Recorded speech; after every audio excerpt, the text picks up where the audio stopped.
of his corner and went through an elaborate sort of dance with a big filigree at the end, throwing a punch into the air, expecting a crowd response, and the Mexican sat here and looked at him like, that's right. Take that stuff back to Puerto Rico, kid. Well, this is a predominant Mexican and Filipino crowd tonight. So Lopez, the knockout sensation, is a southpaw, and Caro, who is here to try to get through the first round, blunt Lopez's try for another first-round knockout, and then go from there, is a conventional fighter. And you can see already, Caro intends to move side to side to try to stop Lopez's punching power.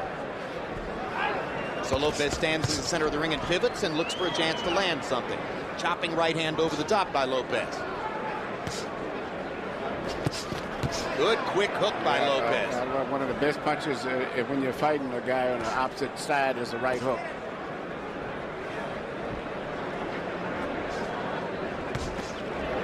And again, he starts out with the hook. The right hook is working again. The two times that Caro has briefly come forward, he's gotten clocked with right hooks by Juan Manuel Lopez.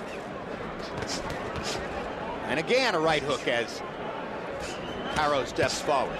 Caro moving in and out, trying to move side to side, hoping his movement will slow down the number of punches that Lopez is able to get off.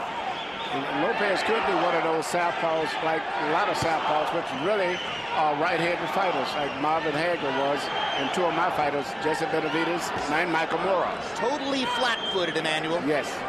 Puncher stance. And when he throws the left hand, I have not been impressed with the way he delivers his left hand as much as I have his right hand. It'll be interesting to see where the knockouts came from. Yeah, that little right hook is a punch that his opponents really can't see coming. No, and the right jab is effective too. Again, he throws the hook just as Caro began to lean forward. But we're past the 2-minute mark, and Lopez is nowhere near a first-round knockout, so this may become the third of 9 fights in which he doesn't put his opponent away in the first stanza. Meaning Caro's better than the previous opponents. That's what it means. But also it shows some poise on the part of Lopez. He's not out here just to put up a string of one-round knockouts. He'll take care of what's in front of him as it develops. No, he didn't come out trying to force a knockout. He's a very active puncher, and if it happens, it happens. But he impressed me the fact that he came out working behind a nice jab and a counter right hook. And waiting for Caro to come to him. As you say, Manuel, not forcing it, not pressing it. Confident that he gets a chance to use his stuff when the moment comes. Fast hands. Very, very active puncher, too.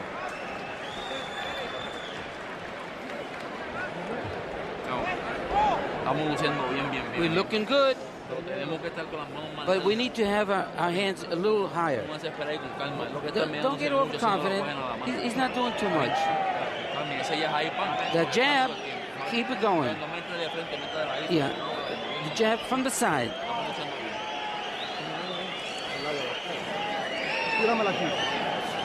He's just joined us. Ray Torres is our interpreter in Spanish-speaking corners. No. Don't close my eyes. Don't tell me what to do. Yeah, the left eye.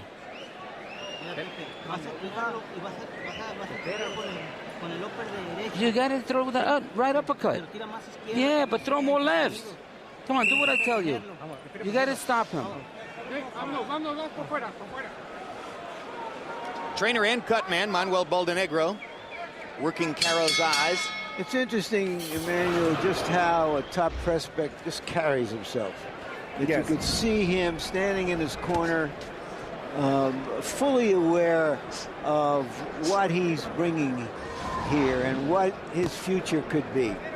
Well, there's one thing that I found out dealing with a lot of champion fighters. There's a certain amount of intelligence and awareness that they all have, regardless of what may be their academic standards. They're always aware of everything that's going on. Ali had that, Lennox Lewis, Delahoy, all of those guys. Joel Julio. Yes, they're always. Well, he's not there yet. Oh, come on. The reference is to the most spectacular young prospect in the sport, Larry. Yeah, and he'll be on the card underneath Mosley and Vargas, and we hope to get to show some of that fight. Here's the first knockdown of the fight. Rather expectedly, it comes on a quick right hook. Right, but it was more of a hook and a push type hook anyway. It was balanced for the most part. Yeah, and he hit, and And he hit Caro sort of on the back of the neck. Yeah. In fact, given all that, everything you've said, which is all true, I was surprised Caro went down.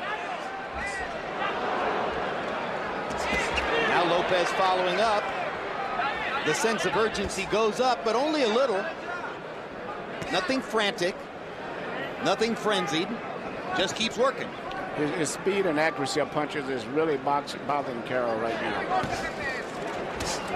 Obviously, he realizes that he didn't catch Caro with a massive shot, and there isn't a lot of after effect. No, very, very patient. He realized it was more of like a push type right hook, but nevertheless, he's back to boxing, trying to find his clean punch.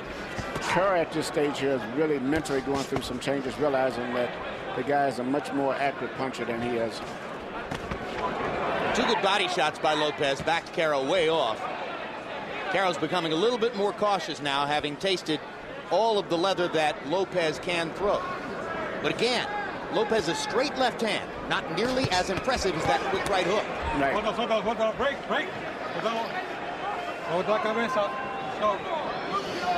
Joe Cortez, one of the great referees in the sport, capable of speaking Spanish to both fighters, of course.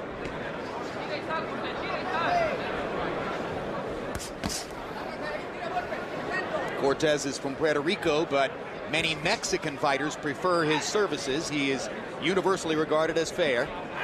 I think he was raised in New York. I know he was a New York Golden Gloves champion. Flurry of punches now from Lopez as he caught Caro along the ropes with a good shot. Followed up with a flurry.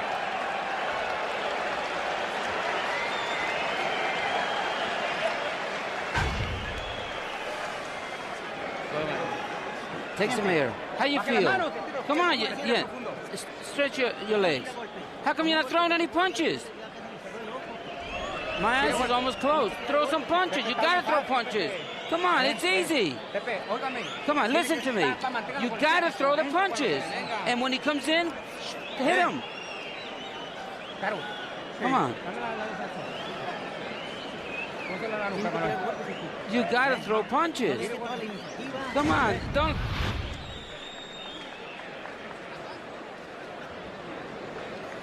As you can see there, the knockdown was more from the angle and the position of Caro's body as much as it was from the punch. Because the punch was more of like a punch that caught him on the back of the head and it made him lose his balance. And he had his right foot on Caro's left foot, which is always helpful. And that's why he was complaining. Now, Lopez is a tall featherweight, just an inch shorter than Eric Morales. Delivers short, sharp punches. If he can take a punch, and eventually we'll find that out, he looks like he's a comer. Bout is scheduled for only 6 rounds, so we go to Harold Letterman at this early juncture in round 3. Harold, how'd you score the first two? Okay, Jim.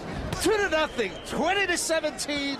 Jose Manuel Lopez. Jim, the biggest mistake that Caro's making is he's circling to his right the entire fight. You can't circle to your right against the big left-hand puncher because you're circling right into that big left hand, and that's all there is to it. I think he's circling to his right because he wants to stay away from Caro. He wants to square up in front of him. That's what he wants to do, but he's going the wrong way. In any case, 2-0, 20-17. Lopez, give him an extra point for the knockdown in round 2. Don't you think he's circling to his right to stay away from the right hook? Well, to me, in my case, I don't see it that much emphasis whether left or right as everybody else puts on. I think the guy is just a much better boxer, much better fundamentally. Because there's different ways you can fight a southpaw, moving to the left or to the right. It really doesn't matter that much. Well, although it's common consensus in the sport, for instance, that Oscar De La Hoya got a win over Pernell Whitaker despite going the wrong way all night against Whitaker. Yes, if you have speed and skill, it still will prevail. The speed is a big factor. More so than position and left to right. But Caro comes out of... Caro is on his back. He landed a right hand and got a left hand in return. And maybe Lopez's left hand is pretty good after all. Good shot. As it ends the fight in the 3rd round. The 9th consecutive knockout in Juan Manuel Lopez's career. Only the 3rd time he's had to go rounds beyond the first to do it. But you saw the skills, and you saw the reason for the enthusiasm about Juan Manuel Lopez. And, you know, and he delivers his punches so correctly, Emmanuel. Yes. Straight punches, the little hook with the right hand. He's got some offensive skills. We know that. His punches are very accurate and short. In fact, I think that was a straight little short left that Caro never even saw because he was delivering a right hand, I think, himself when he was hit. Let's take a look at the replays of this straight left-hand shot. He landed the right perfectly. He never tasted the left. He got caught with a right hook. I didn't even see it myself. He got caught with a right hook as he landed his right.